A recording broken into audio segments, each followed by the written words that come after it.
Bonsoir mesdames et messieurs et bienvenue sur Watch Web TV dans ce fait du jour de ce mardi 9 janvier 2017.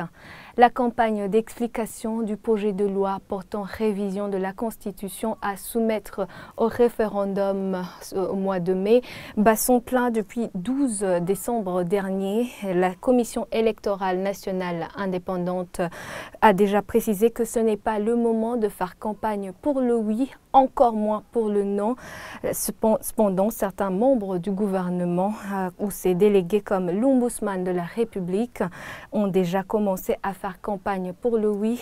Interrogé sur ce point, le porte-parole de la CENI, Prosper Naougwami, affirme que la CENI n'est pas compétente pour contrôler le gouvernement. Selon lui, les membres du gouvernement rendent des comptes aux autres instances. Suivez le porte-parole de la CENI.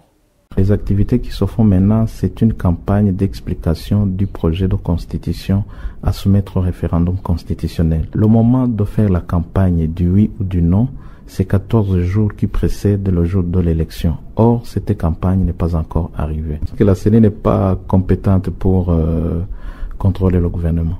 Il y a d'autres organes qui sont chargés, dans le cadre de la séparation du pouvoir, il y a d'autres cadres qui sont chargés de contrôler l'action du gouvernement. Ce n'est pas la CENI. Côté du gouvernement, le porte-parole du ministère de l'Intérieur affirme que le gouvernement ne viole pas la loi en faisant la campagne pour le oui. Le gouvernement, selon lui, a le droit de faire cette campagne pour le oui avant quiconque étant son initiateur. Écoutez-le. Le gouvernement a le droit, avant l'autorisation de tous les autres, de pouvoir enseigner à la population toutes les dispositions qui ont été changées, les ajouts, ce qui a été retiré et autres. Et c'est le droit du gouvernement de le faire. C'est ce qui est d'ailleurs entre les faits. Le gouvernement, c'est lui qui a préparé le projet. Et la plupart des contenus, c'est même la population qui a donné le contenu à travers le dialogue interbondé conduit par la CNDI. Et c'est cette contribution de la population. Donc, alors maintenant, c'est le feedback que le gouvernement a fait à la population. Voilà ce que vous avez demandé, voilà le résultat. Alors, nous vous demandons d'appuyer le feedback et la réponse favorable de vos doléances. Ce référendum constitutionnel est loin de faire l'unanimité.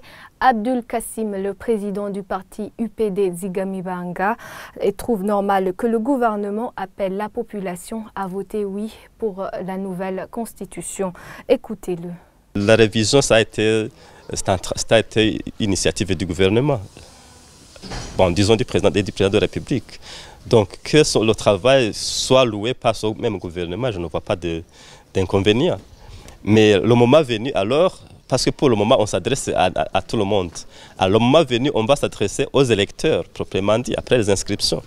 Alors là c'est ça qui sera important pour nous. Sinon pour le moment, comme je le disais, même si je passais, que je disais voter oui ou voter contre, ça n'a pas d'impact réellement visible sur le terrain. Le vice-président du parti FRODEBU, quant à lui, se demande pourquoi le Burundi continue à vouloir gaspiller ses moyens pour une activité dont les résultats sont déjà connus.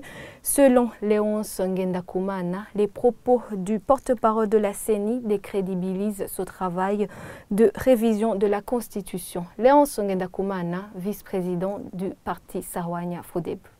Nous apprécions fortement ce courage. Ils ont été courageux d'annoncer au public qu'ils ne sont pas en mesure d'empêcher au gouvernement de faire ce qu'il veut en cette matière d'élection.